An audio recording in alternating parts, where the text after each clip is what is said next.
there was a time I was really interested in accelerated learning in the early 90s.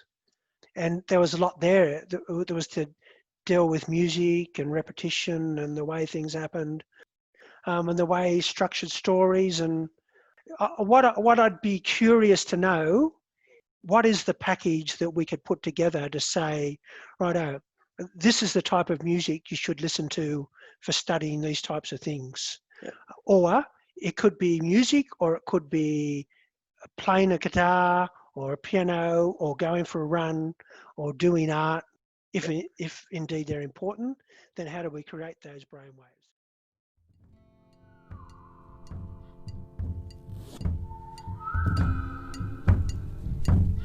Hello, and welcome back to NI in the Future. You might notice this new intro music. It was put together by my good friend Supakarn, and you can find more of his music in the episode description. In this episode, I continue my discussion with Brent, discussing the future of universities, the importance of soft networks, and clusters of competence, before we talk about creativity and the 6 thinking hats.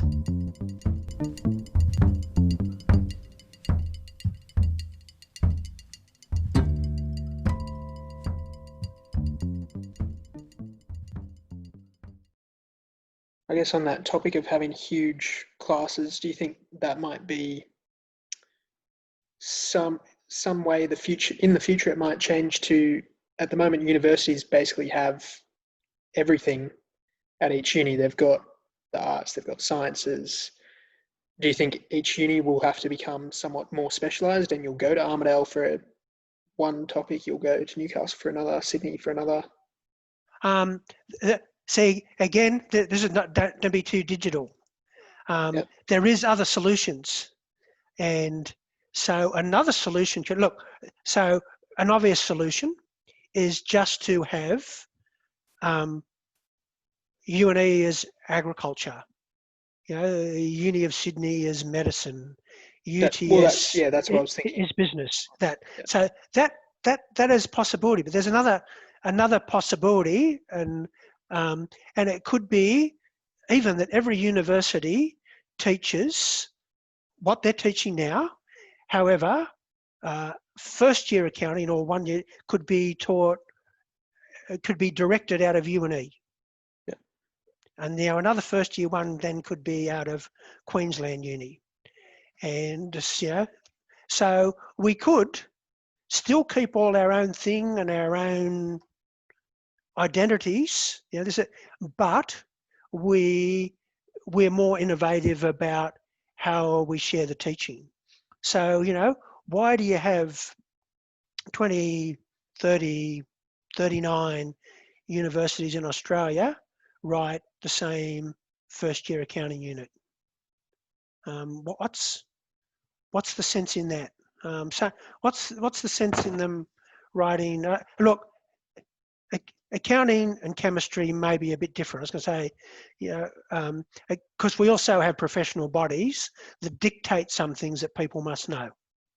So every first year, every university that teaches accounting is going to have one unit that's going to be structured pretty much the same, not structured, will have content pretty much the same as ours, because there'll be learning content that we need for the accounting bodies.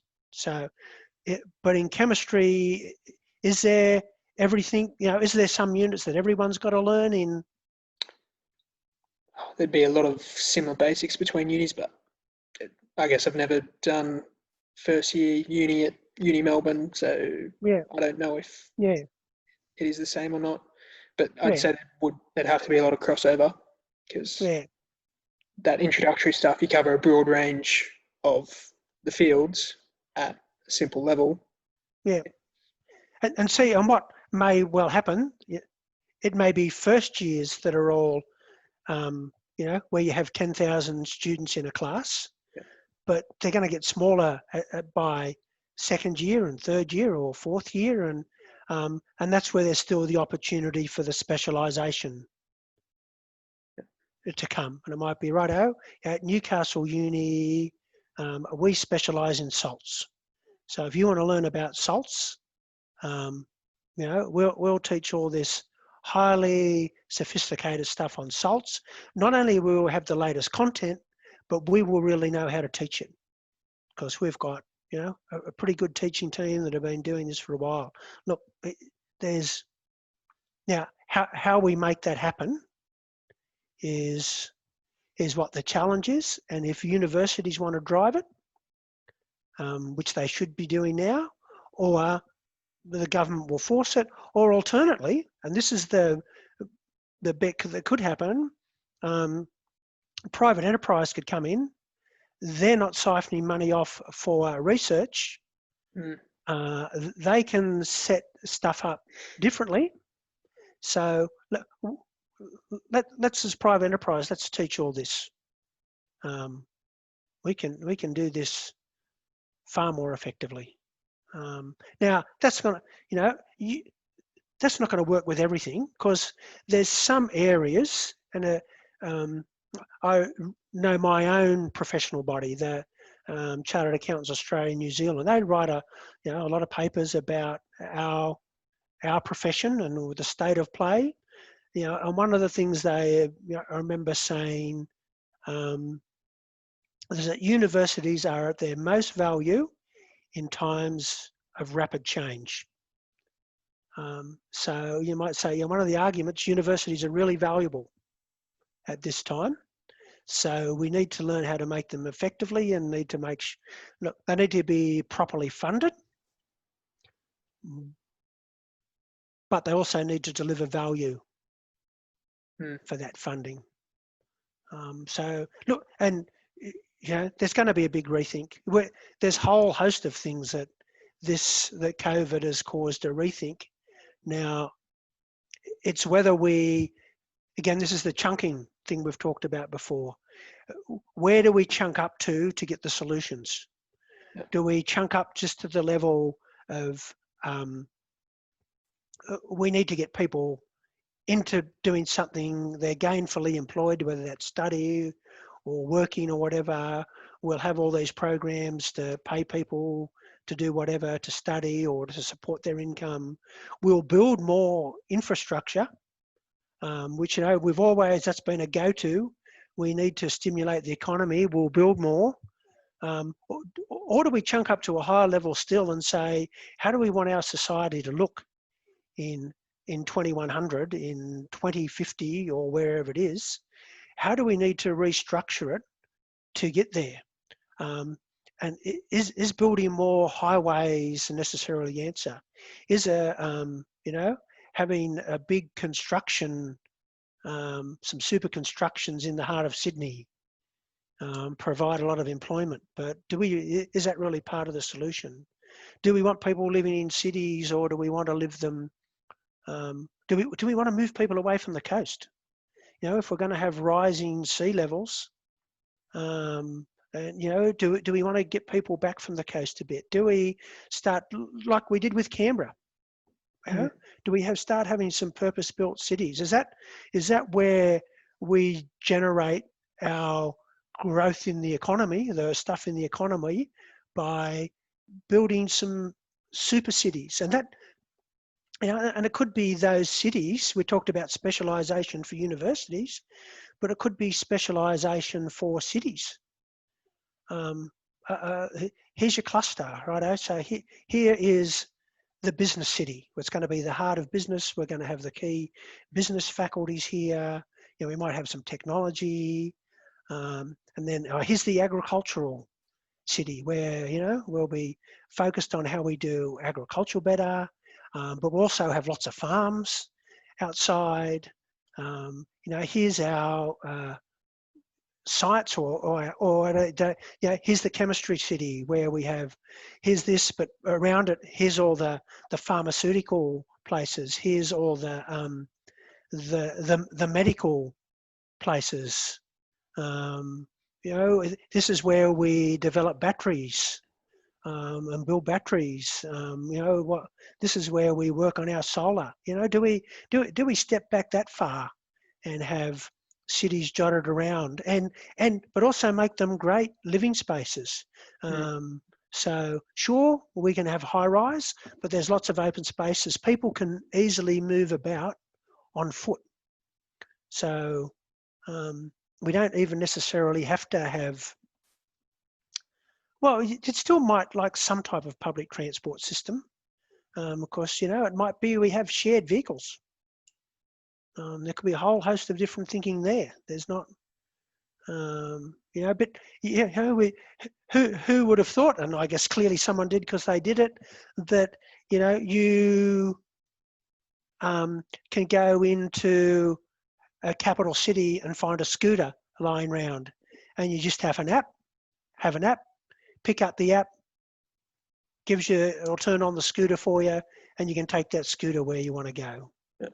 Now, that's got to be stuff, that I appreciate there's problems with that, and people have not been safe, and people have driven downstairs, and people have dumped scooters everywhere. But that thinking has a big future, and that could be for vehicles as well. Yeah. You still got to have qualify, and what else? Well, I say for vehicles, obviously a scooter's a vehicle, but so that's the thing.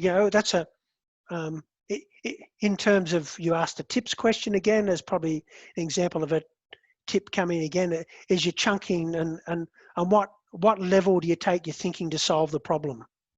So, if we start to chunk up our thinking to where we want to be in a society in the future that's more sustainable, that's more livable, that's more productive, that people have more enjoyable lives, how do we do that? Because we're spending a lot of money at the moment. So do we have that plan, and instead of just having, all this money going into some building, we've taken Onsuit Canberra was a big project, Snowy Mountains was a big project. Do we take on the Future Cities project? And we just work out where we want some future cities, where they're going to be more environmentally sustainable. We can put the great airports in, and as I say, do we go a bit more inland? We love the coast, but if you've got these great cities, you can still make it really close to get to the coast. We could build different transport solutions to get from 2 hours inland, what we think is now 2 hours. Like I'm in Armidale, 2 hours to the coast.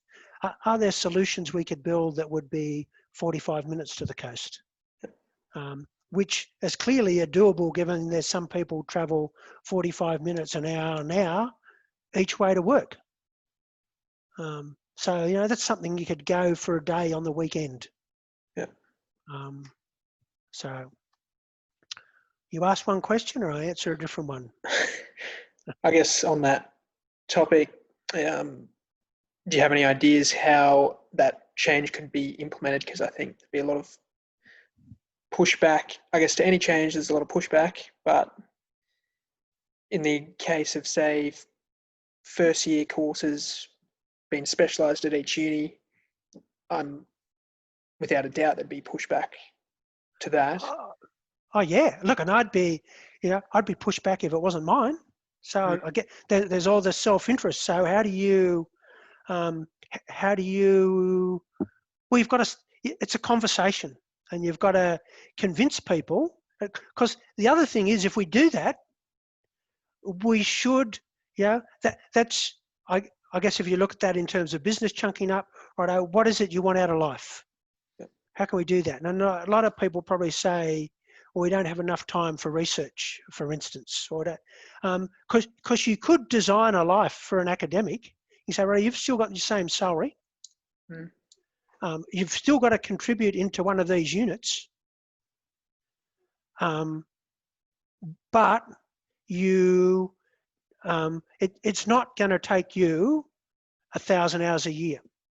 We're only expecting of you in, it could be in these roles. We want you to put, I'm making these numbers up. We want to put you to have put 240 hours into teaching, into your role in teaching. We want you to put 760 hours into how you would teach better. Yep. So, you know, 'cause this could be, because you think another thing we have is academics, and which is COVID has really done, is brought to the fore, is technology. All these things we're expected to learn in terms of technology, and what people have faced that have gone from non-online to online, all the technology they've got to learn, and all you just learn that is at a superficial level. You know, you're not really drilling down into what the technology is. So it could be, righto, so in that 760 hours, you know, you've got 100 hours to learn and design stuff on Teams. You know, you've got 50 hours to get your Excel skills better. Now you've got this other time for these other programs. You can also spend, you know, maybe there's some money that goes with it. You can go to these courses on, you can go to an NLP course on NLP for education. Yeah. And then there could be the time, well, this is what you've got to do. This is research. So if you think about it, you could have the case where academics had a better life than they have now,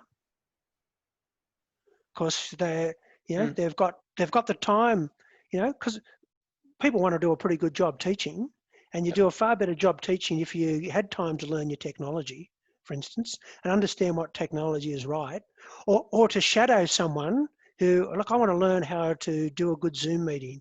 I want to learn how to teach using Teams. Well, you can shadow someone else. So if we said, yep, but we're going to combine all of these courses, but you get part of this benefit as well. Now, where a few benefits that would have, so all your teachers would also be so much better, because they'd be, think, more enthusiastic, have a lot better skills for doing things. You know, you go and watch someone else, you can give them guidance.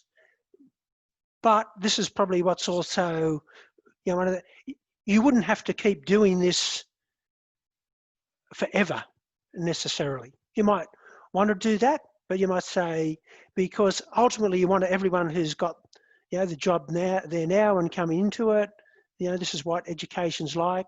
But you could then cut that time back to 500 hours for doing other things, you know, for learning about your teaching. You know? So there's one way that it could be done, and you think that's with no thinking, with two people talking about it. So I'm sure there's ways it could be done really well. Yeah. My fear is it won't be done well, and that's, you know, one of the challenges, another challenge that universities have is, if you take the people that are leading universities, there's probably a fair bit of time elapsed since they last taught people. So they're probably not that conversant with the issues that students have, or even the issues that academics have. And, you know, you've often got people in those leadership roles because of, you know, research they've done, not necessarily because they've got skills of coming up with innovative and effective solutions. So that's a bit of a, you know, challenge. You know, how do we make that happen? Like, it clearly could be done, but well, actually, it's going to happen. There's like not exactly the way we described it. Yeah, but it is. It's going to happen in some form, in some degree. There's no doubting that. Yeah. So this is a question that probably would have been, there was a good segue into it before, probably about half an hour ago. So in terms of teams, actually it probably does work with this, teams and networks throughout your career, how have these helped and formed, I guess, special projects? I'd say that's something that I haven't been exceptionally good at, despite the realizing the value of it. And it's one thing that I do emphasize so much now, about the value of the teams. But I'm seeing it increasingly, like in a few reasons you need teams. Well, I guess my best example of a team working is a key person on my team now that's really, helped me make progress, is someone that was a part of a team I had when I worked in business. So there's a pretty big example, just the values that someone has. And there are other parts of, given I better not go on too much, but see, another really important part of teams is, if I'd say in business, and there's a lot of the extra work I got was from people that I'd worked with before. So in terms of your networks, they just know what you like and what you're doing. They, in fact, know the type of client that you could be benefit for, and they're happy to give you those. But you need teams because, like, even if it's a team of two, it's when you're forced to articulate something that you often come to what the answer really is. Yeah. And when you've got to explain things to someone else and you've got to unpackage what you do and then package it up again, is when you get to see it in a whole new different way. And I still spend a fair portion of time speaking to people in business, because I'm still shaped probably more by business than academia. And so that becomes really significant for knowing what's going on in business at the moment. It's knowing what's happening in the outside world. And the other bit where I get part of that outside world connection is students, because we have pretty big on-campus, online cohort. A lot of our students are working, and some of them in reasonably senior roles who have had pretty substantial amounts of experience. So even your marking an assignment, that's one thing I remember early in the big data stuff, when I gave lots of students on assignments on big data. They come to know a lot more about me because they would say, this is how big data applies in the health industry. This is how big data applies in education. This is what big data is doing to the banking industry. And that's just an example of what you find with your networks, but you got these people that are out there and they're coming back to you saying, well, this is how it's changed us, or this is how it's changed us already. This is how it's going to change us in the future. I work pretty hard for my students to network. I still need to be better at that. But there's a number of little things I do, but so we break the 3-hour barrier. I'll go to say, I say what my own profession says. Yep.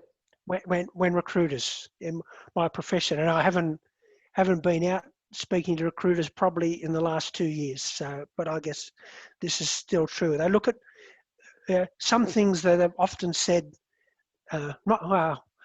burning issues, or what skills they're really after, are people that can network and people that have good networks, and especially soft networks. So there's your core networks. So, they're the people that's in your team at work, the people you live with, the people you might play in the sporting team with, the people you see a lot, you hang around with a lot. They think the same as you to some degree and all that. And they're a really important group. The soft networks are the people you meet somewhere else. you don't hang out much with them. You might meet at a conference, or they could be someone you meet playing sport or on holidays, but they're good thinkers.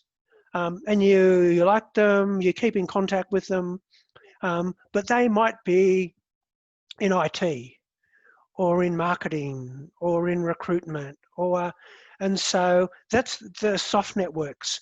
And so when you have an IT issue, it mightn't be all your core people around you, they know sort of what you know, but here's this part of your soft networks who's really good in IT, and you can have a chat to them and say, here's this issue I've got to solve.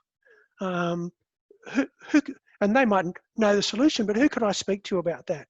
What's the type of stuff I want to read? Where could I go to? So it's those soft networks are really crucial as well. If there's things you've got to work on, I'd say mostly, because they won't come as natural, your soft network, because it's actually an effort to develop your soft networks. You got to make an effort. But yeah, I'd say make an effort for your soft networks as well as your hard networks. Because often, I suppose, from the way you've described it, those are the things that you can't solve yourself, or that it would take you twice, 3 times, 10 times longer than that expert to do. Yeah, it's great having those contacts. And that's also gets, I guess, back to part of the teams, which we talked about before, the rent model teams. You got to think about your team more broadly, because there's also a virtual team you have. And I remember when I wanted to do on-demand exams, there were so many issues in that I couldn't have really solved. And I remember going to the person that looked after exams first off, and said, look, I have this idea. Could that work? Could on-demand exams do that? And it was that. So and effectively, that person become part of my virtual team for developing it. And then, right, there's a whole host of accreditation issues you got and compliance issues with going to something like that, how I wanted to structure it. So I had to go to someone else for that help and say, this is what I want to do. How do I make this happen? So, neither of those people are there necessarily every day or even every year, but without their expertise, I couldn't have developed on-demand exams. And you think of how many things you have like that. How do you get those solutions? So I describe them as being part of the virtual team. Cool. All right. Linking back to something you said right near the start with your research, where we talked about exercise for a bit. You also mentioned work hours. What did they show? Was it more is better? Is there a certain balance? No, it didn't show more is better. And I should learn more about that myself. Yep. A lot of people. It did.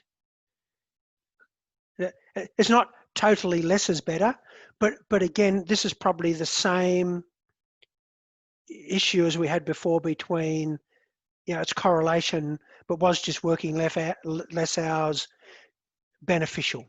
So, so the really high work hours people were often not making so much money.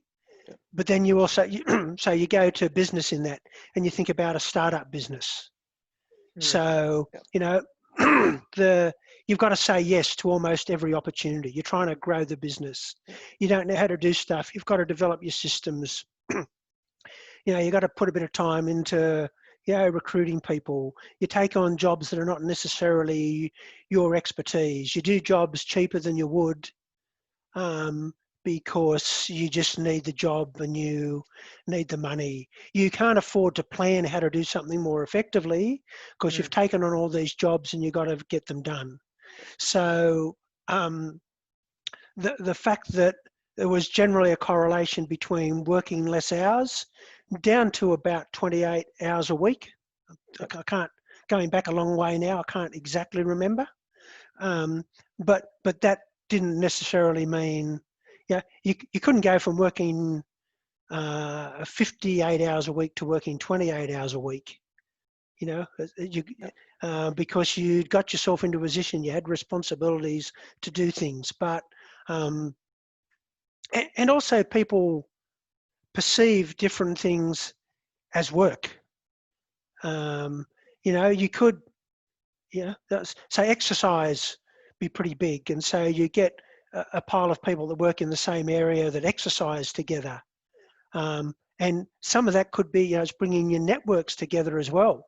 You know, you're down at the gym, you're having some exercises, and there's your mate who's in IT, and you know that's none of your work, but you go and have a chat to your mate in IT about this problem you're trying to solve. Now you could have spent, an extra 5 hours working in the office and got a solution to that, and mostly in the gym you won't get solutions like this, but you could actually go to the gym and you say, well, actually this is the way you'd probably approach that problem, or this is what you'd do there. So there could be things you might encounter as work. If you like, so going home, sitting watching telly mightn't be the solution, but going out to the gym or even going to the pub, which is probably, but and where you're speaking to people and you're speaking about the work you're doing. So I think if we want to talk about working hours, there would probably be something we would also think about, the structure of your working time. Are there things you've got to do? Like, it'd be what portion of your time do you actually need to spend in, I call it setting goals for the generic thing, working out what you need to do. What are your priorities? What do you want to work on? So, and then what do you need to do? Well, Stephen Covey, there's a book still very old, probably worth reading, called The 7 Habits of Highly Effective People. So, one of the things. Yeah, well, it's I could open up my cupboard and there, go to I've been through many culls through the years, but there's some books I've kept because you just know they line up so much with experience. And I'm sure I'd have Stephen Covey's 7 Habits of Highly Effective People. Another one was Sharpening the Saw, which is about, having some time out. It fits into, so it's part of that incubation role. It's part of maybe getting some more expertise in another area. But it's not, he's saying you can't be slogging away all the time.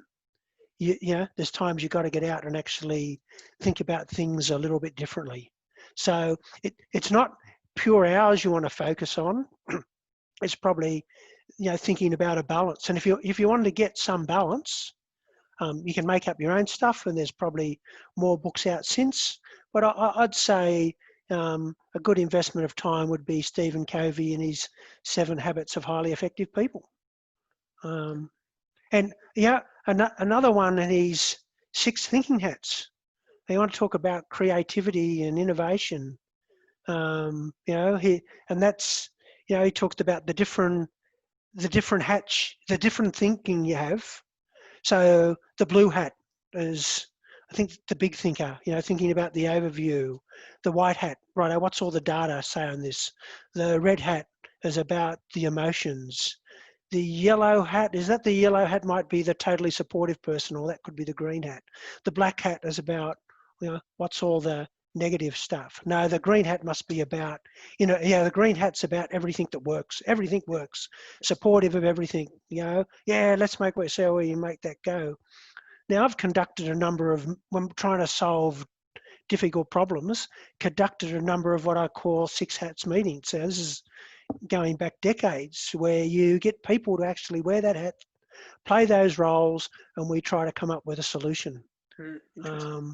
And we come up with some amazing solutions, but we probably had some duds too. I can't remember those, but there's some amazing solutions that I remember. And I also remember someone who, green, had the green hat, had to be supportive. I remember getting towards the end of the meeting and him getting up and taking his hat off and slamming it down on the table and saying, I want to take back everything I said. I don't believe a word I've said in the last hour. It's been all rubbish. Because he was more a black hat person, but he was amazingly creative. He had the capacity to be creative. He could think of all these ideas, but he could also think of why this wouldn't work, and this would be too much money, and these people wouldn't come on board. And so I'd say, the 6 thinking hats would. If you want tips, there's some stuff that's survived the test of time.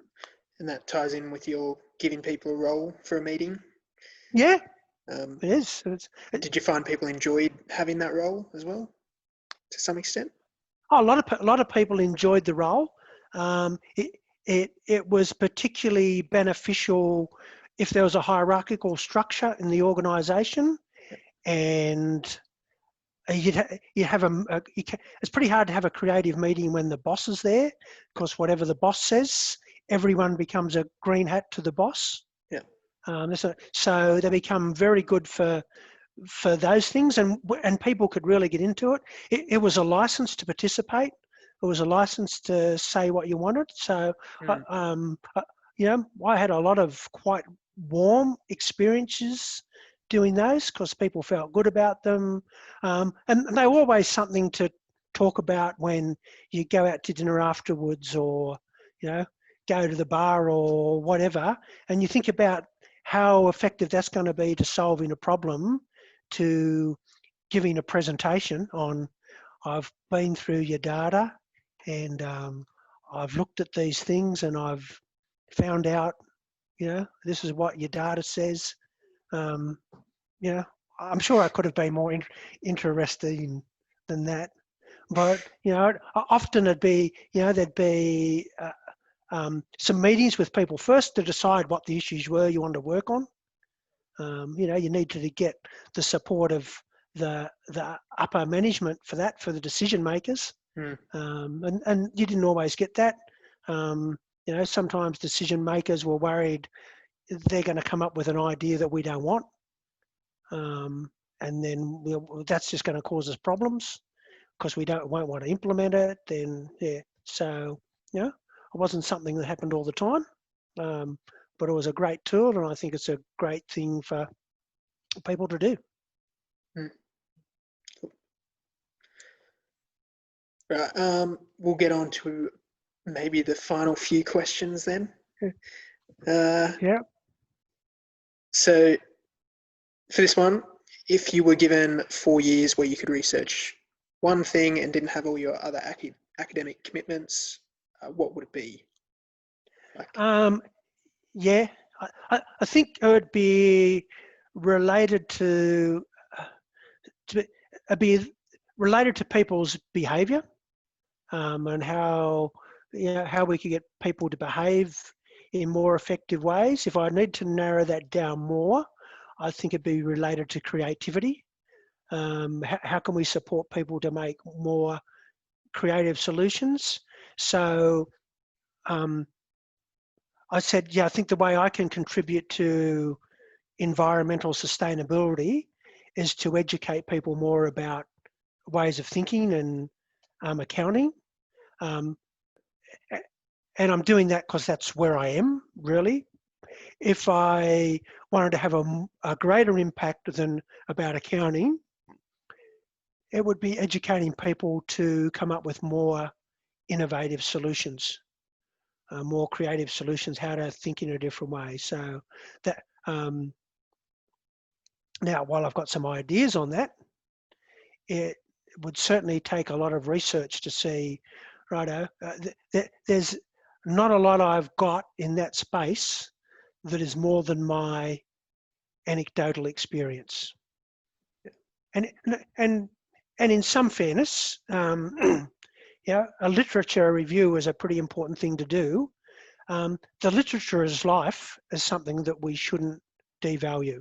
The experiences that people have is a very deep analysis of certain aspects of literature.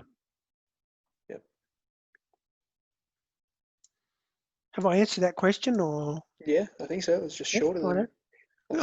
It's just, I'm sorry. surprised. Yeah. Okay, cool. Well, I could speak more about it. Well, maybe this one will be allowing you to speak more on it. If you had to switch fields out of accounting, but we're still researching, what field do you think you'd be interested in? Yeah, I think probably what I just said, and Yeah. in some ways it's not a bigger switch as you think, because accounting, it'd be about the human behaviour area and how we can help people improve their own performance. Accounting is about human behaviour. And that human behaviour is people make decisions on data they get, and so in some ways it's not really a switch out of that, because as you go, you start to drill down more and more, and it's got to that field. And if you want to talk about some of the evolution that I said before, of you produce a set of financial statements and then you give them to people, and then they say, well, what does that mean?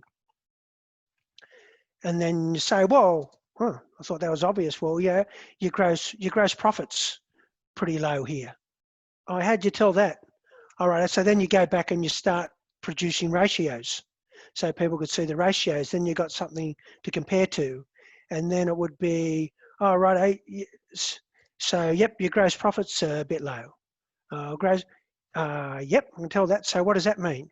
What do I do about that? Well, either your income's not high enough or your costs are too low. All right.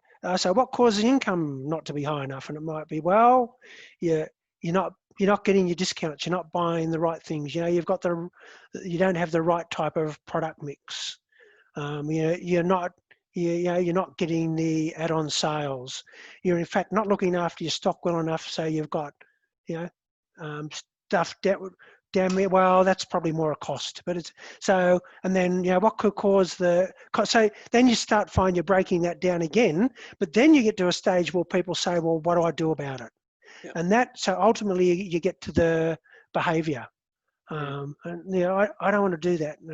And then so you got to think, well, what are the this has been my journey. What are the influences on behaviour? Well, you need to work out what people's values are, because that's going to shape every decision they make. And that, that's their compass they have. And then what are the goals? And then and all that stuff's become, I'd say, much easier. I don't know if this is necessarily right, because I've probably spent a lot more time doing that. Where I need to know more is, right, how do I help this person improve their performance? How do I help them, how do I help them come up with those solutions that are at least one chunk above where they're now currently thinking? Getting back to that thing before, we talked about, the solutions for universities generally. Now, what are the other solutions? Now, how many people would have come to the solutions we come to, for starters? And then what are the level of solutions that are above that still? You might get, because one of the things could be, well, for some areas we just need computers and AI to do all that. There's another path you go down to. So if you think about a future that people are going to have, some of those things we've done before are not going to be there, because they can be taken over by either mass production or by no human labour in terms of AI, or not even AI. A lot of the stuff could be just programming. So creativity then becomes something to set people apart. Now, there's a whole range of creativity, and I'd be just like about music or art or all those creative things. So I don't know too much about those or what role they play, but that wasn't what I was thinking of, but that might eventually come into it. Yep. Because there's probably, there'd be a very strong argument that certain types of music would help you think in a different way. It might be certain types of music would help you get into the right type of brainwaves for you to Well, be. yeah, there's like the binaural beats that you can find Yeah, on YouTube. You look for an alpha wave, which is meant to help for creativity and yeah, stuff. And you can put it behind your normal music. I used to study to yeah, it. Not sure if it helped, but I yeah. did okay. So, yeah, that's right. So it probably was, and there was, yeah. I guess it's something there was a time I was really interested in accelerated learning. Yep. In the early 90s. And there was a lot there. There was to deal with music and repetition and the way things happened. And is that how you taught the periodic table by 4 or something like that? Yeah, there was things like that, and the way he structured stories, and but yeah, you wouldn't say that she knew a lot about the periodic table now, but No. there could have been someone else that benefited, for instance. Maybe not, but what I'd be curious to know, just say you're doing that study, what is the package that we could put together to say, righto, this is the type of music you should listen to for studying these types of things. Yeah. Or it could be music, or it could be playing a guitar or a piano, or going for a run, or doing art. What are the things that create? Well, firstly, what brain waves are we after? If indeed they're important, then how do we create those brain waves? But that's only one small part of the creativity. You're not just going to put people in a certain state and they'll come up with solutions. Again, this is putting my accounting hat on. There's, we want people to learn by discovery, but there's some things in accounting, for instance, you've got to get the basic building blocks before you can embark on your journey of discovery. You need to know about what the accounting equation is. You need to know your debits and credits. What's the normal balance? And so there's a whole host of building blocks that you need to have so you can effectively do accounting. And it's probably in creativity. So the equivalent would be in accounting, sure, you can just go to an accounting package and use it. But unless got the building blocks, you're not going to do it well. In creativity, would say an example be, you might be a very creative person with these ideas, but you're not going to come up with a great guitar song because you don't know how to play guitar. That clearly would be one. You don't know. You might know, for instance, something about, and this is really outside my expertise, but you might know something about mathematics, and you know there's certain sequences that would be likely to appeal to people. You might think there's some sequences. So you could design the higher level structure of a song, of the way a song would work, but you still can't write it. And in fact, because you didn't have the basic knowledge of music, you might not even be able to construct that higher level order of what was there.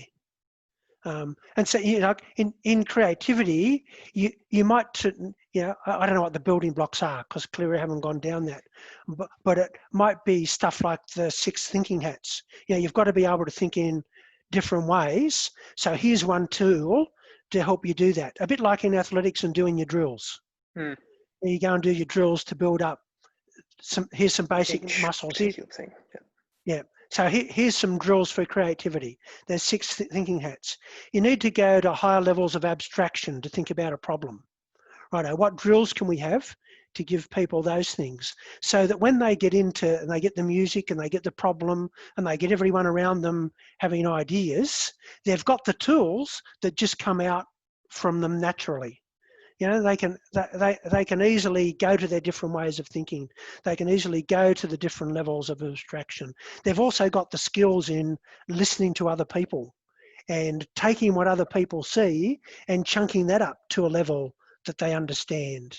and when they've got some of the things they express that other people might know, they'll know how to chunk that up to a level where they can communicate. The mathematician can communicate it to the musician, or to the chemist, or to the accountant.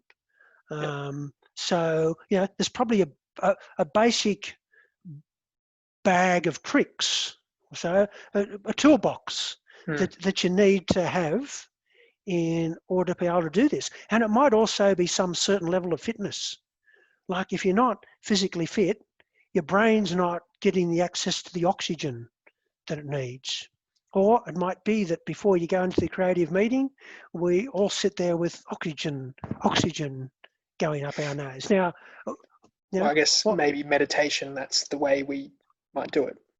Our meditation. Deep so there's all breathing. these, So there's all these things that there's a very very big team needed to do that research. So I clearly have to narrow that down a bit. And I guess clearly, if you talk about the unlimited resources, you would want to do that in a team. That's not, you'd want the creativity team. Or it's a cluster. And here's another cliche, I suppose, that I heard lately that is I think really valuable. But as make sure, I don't know where it starts from, but make sure you've got access to clusters of competence. And that's it's interesting that as we talk about this and a lot of things we've come across, we could see a lot of the things that we've said you can look at from a totally different perspective as well. So the clusters of competence also has a fair bit in common with developing your soft networks. Or developing your networks. So, your soft networks are an example of a very loose cluster of competence. But you also want some smaller cluster of competence that you're involved with much more intimately. And you can, how people think, you can share your ideas. And there might be, you want someone in there who's good at sucking the information out of you. They might be a person that knows nothing except how to ask questions. Who their strength is they don't understand what you're saying, but they have the ability to ask the questions so that they can get to understand. So a team would be important for that. From what we've said just then, it made me think that creativity is at a base level basically the merging of two different competencies to some extent that hasn't been merged previously. Well, I think you would find if you went back through history, I guess with creativity, it is often people bring expertise from one field into another field. So if I think of some of the things I have done, and you talked about some of the awards. One of them was for innovation, but that was really just taking something basically that I developed in another field and applying it to this field. And there's so many more things. So there's a very low level of doing that. It's just taking two things of different fields and merging them together. That's sort of creativity 101.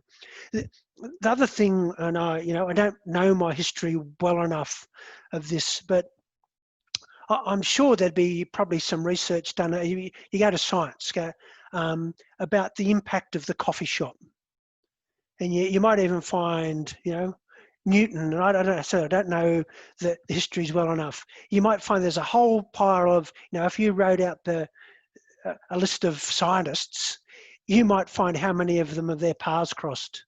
There's probably some coffee shop somewhere that, 4 or 5 of them regularly went to.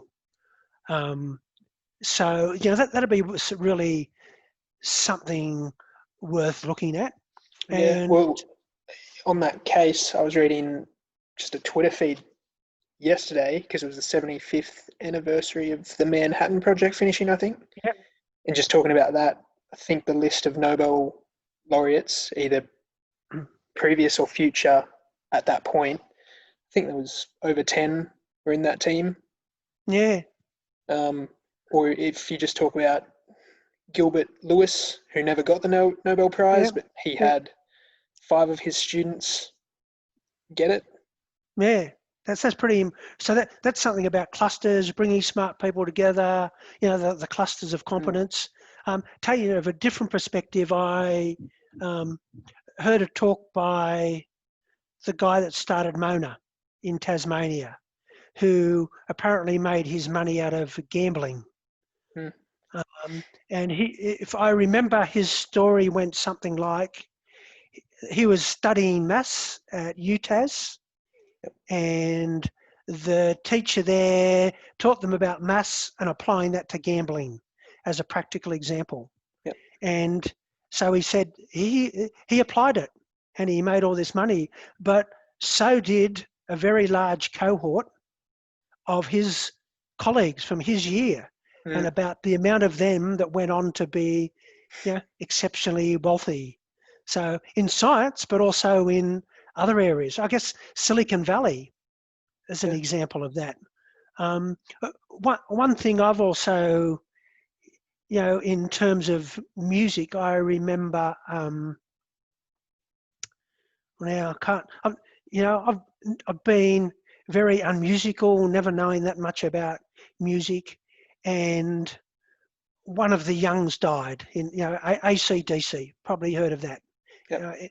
I'm not sure which, because a lot of them died pretty close together. And then, so a doco came out on them, and I watched that, and the thing that staggered me is, well, that they started from Villawood, well, become Villawood Detention Centre, but Villawood Migrant Hostel or something. And the people that, you know, I think of the big names of when I was a youngster, that all were in this little cohort and all worked together. You know, and some bands, I just thought a band was a band, and, you know, there's some people might be in 3 or 4 bands. And then I started watching, you know, a few more, and a few more docos on musicians of my era, and then the amount of crossovers you have. And now I think one was can't even think of the band now, but it was probably Hotel California. Who should the Eagles, that's where I was going to America. So Eagles, and the Eagles, and they were talking about early on, and then they let some guy who come and stayed in a flat downstairs, which was Jackson Brown, which, you know, you might know that name, but, you know, he was I thought a totally different type of music, but big music. Then you go through and you find so much of the stuff of excellence, let's say. You know, you talked about your example. We talked about, we could look at scientists. We talk about in music as these clusters of competence of people just get together and get into it. Yeah, Eagles, Jackson Brown. I hope they're the right people. So you don't see, again, remember concepts, but don't necessarily remember the details. But the, you know, point is probably pretty clear. And I said that's just something. And now, is that my reticular activating system, which we mentioned before, because I become aware of, you know, musicians tend to crossbreed, cross-pollinate a fair bit. And so now I notice it more when it comes up. But it is confirmation bias as opposed to reality. But yeah, could be.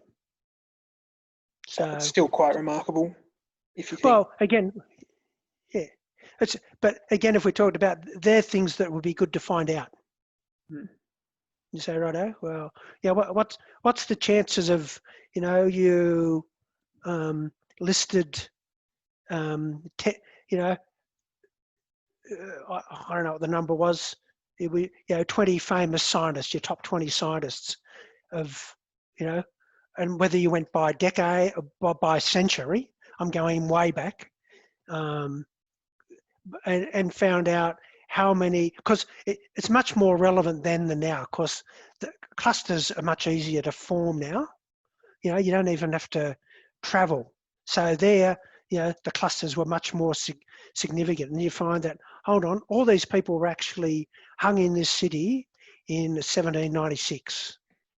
And within 10 years of that, they all discovered stuff. Like the Manhattan Project, you say, well, that's a great example of that. But you know, some other things you're also measuring there is that you have people that were absolutely immersed in learning and research for an extended period of time. And they were already experts in that field. That's right. Yeah, because of that's right. So you've talked about, so you've brought these whole host of experts together and give them super training. It probably shouldn't be a surprise that even when they leave there, their thinking's gone to a totally different level, and they're going to produce great stuff. So, you know, while it's interesting to think, that's supportive of what we said, and I think there's a fair degree of truth in it. But there's clearly other factors at play as well, and that's and that's one of the things you'll find to come. I would think in almost any research you do, even in science, which has been seen as a lot more precise, one of the complicating factors is you're saying we did this and we got this outcome, but what else went on in there that you didn't measure? And that's one of the changes that big data is bringing, because we can measure so much more. But there could be other explanations for some of those outcomes you're having. So you're getting an outcome, but what's the real cause of that outcome? Because there's other factors at play that you haven't measured.